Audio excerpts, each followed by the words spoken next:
मेरी यही लोगों से भी मेरी उम्मीद है कि लोग इसमें सारे इकट्ठा होकर साथ में सबका साथ दें, सब कुछ इकट्ठा हो और उसके लिए सबका इकट्ठा हो, पैसा भी दें, उनका सब कुछ करें।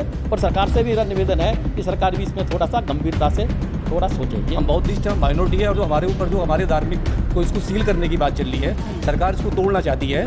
तो हमारी अपील है मोदी जी कि मोदी जी जो आपने अमेरिका में बोला है, बहुत बड़ा बोला है कि हमारे देश में लोकतंत्र है, लोकतंत्र जिंदा है और हम लोकतंत्र की बड़ी रेस्पेक्ट करते हैं। तो मोदी जी बड़ा सीना दिखाइए, योगी जी को ऑर्डर कीजिए। हम पहले भी आपको 2 अप्रैल का सीन आपको याद होगा, वो भी उसकी देन में न्यायपालिका ही है। अगर न्यायपालिका चाहती है कि 2 अप्रैल के सीन एक बार दोबारा फिर होए तो ठीक है, न्यायपालिका और सरकार दोनों गठजोड़ कर लें, जनता तैयार जवाब देने के लिए।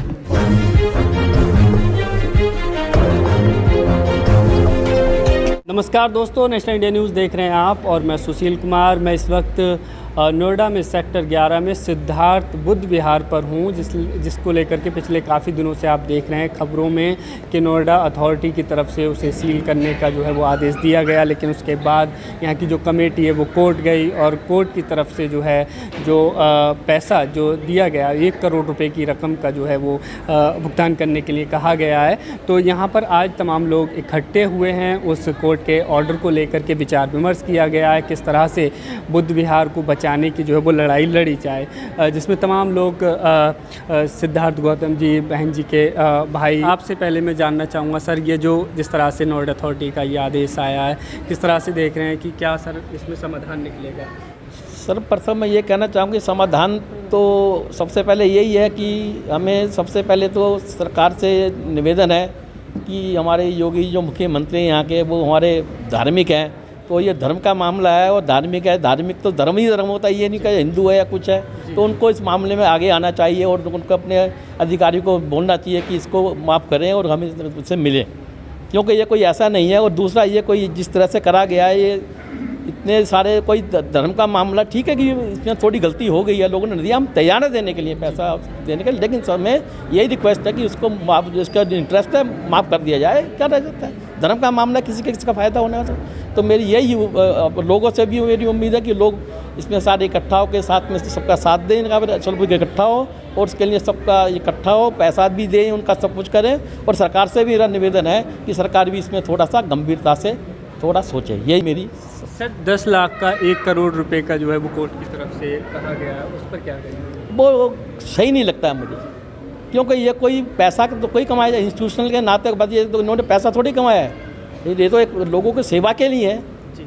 तो सेवा के लिए तो मैं समझता हूँ उसको इंस्टीट्यूशन के एक कंडीशन बना दी कि इंस्टीट्यूशन के अंदर आएगा। इंस्टीट्यूशन का आने का मतलब ये नहीं कि भैया कोई धंधा कर रहे हैं, कमा रहे हैं। इंस्टीट्यूशन में तो ये समाज का लिए काम कर रहे हैं, समाज का काम, धर्म का काम कर रहे हैं, तो ये कोई कमाई नहीं है। इसीलिए मेरा यही रिक्वेस्ट है कि ये गलत है, इसके लिए सरकार को सोचना चाहिए। मैं सिर्फ योगी जी से ये रिक्वेस्ट करूँगा कि योगी जी तो बहुत धार्मिक हैं, व्यक्ति हैं, बहुत अच्छे हैं और इस बारे में बिल्कुल उसमें सोचेंगे। और मुझे पूरी उम्मीद यही है कि जिस तरह से अमेरिका में अभी मोदी जी गए हुए थे, वहाँ पे एक पीसी हुई और पीसी में उन्होंने जो वहाँ पे बोला है, वहाँ पे एक वो पत्रकार था, उन्होंने कहा कि भारत के अंदर जो माइनॉरिटी है, उस पर जो हमले हो रहे हैं, आज दिन जातिवाद के नाम पे उनके मंदिर तोड़े जा रहे हैं, मस्जिद तोड़े जा रहे हैं।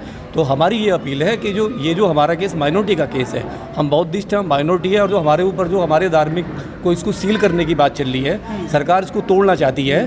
तो हमारी अपील है मोदी जी कि मोदी जी जो आपने अमेरिका में बोला है, बहुत बड़ा बोला है कि हमारे देश में लोकतंत्र है, लोकतंत्र जिंदा है और हम लोकतंत्र की बड़ी रेस्पेक्ट करते हैं। तो मोदी जी बड़ा सीना दिखाइए, योगी जी को ऑर्डर कीजिए। हम परेशान हैं, हम 1 करोड़ नहीं दे सकते, हम बहुत निश्चय, हमारे पास कोई फाइनेंसिंग फंडा नहीं है कि हमारे पास बहुत सारे पैसे हों। हम बहुत गरीब लोग हैं, हम अपने पैसे से चंदा इकट्ठे करके हमने ये ज़मीन खरीदी है। 14 लाख हम आपको दे चुके हैं, 1.5 करोड़ हम आपको नहीं दे सकते। प्लीज़ आपसे रिक्वेस्ट है, जो आप अमेरिका में आपने बोला है लोकतंत्र को बचाने के लिए, आप उस पर खरे उतरिए।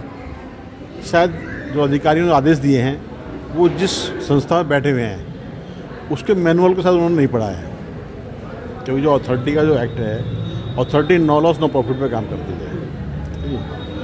अथॉरिटी का जो बेसिक जो है वो जनहित का काम ही होता है। तो शायद अथॉरिटी के जो अधिकारी हैं या तो मिसगाइड हुए हैं, मैं समझता हूँ मिसगाइड हुए हैं, मिसगाइड होकर उन्होंने इस तरह का ऑर्डर पास कर दिया है कि भाई मतलब एक बहुत थोड़े से प्रिंसिपल अमाउंट का इतना बड़े मतलब इंटरेस्ट लगा के बदलना। तो ये कोई व्यापारिक संस्था नहीं है, ये तो एक सांस्कृतिक संस्था है जो लोगों के लोक कल्याण के लिए काम करती है। और जहाँ तक न्यायपालिका की बात है, न्यायपालिका का तो अभी आप जानते ही हैं, पहले भी आपको 2 अप्रैल का सीन आपको याद होगा, वो भी उसकी देन में न्यायपालिका ही है।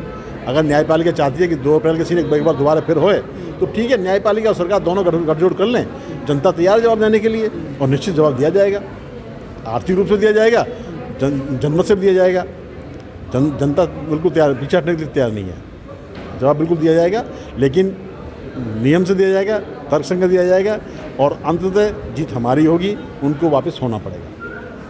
सर, क्या कुछ खामियां रही जो इस तरह के हालात बने, आज आप इस कमेटी से जुड़े हुए हैं, सर उसके बारे में बताइए। देखिए खामियां क्या है, ये किसी व्यक्तिगत का वो नहीं है, ये जो संस्था है किसी की व्यक्तिगत नहीं है।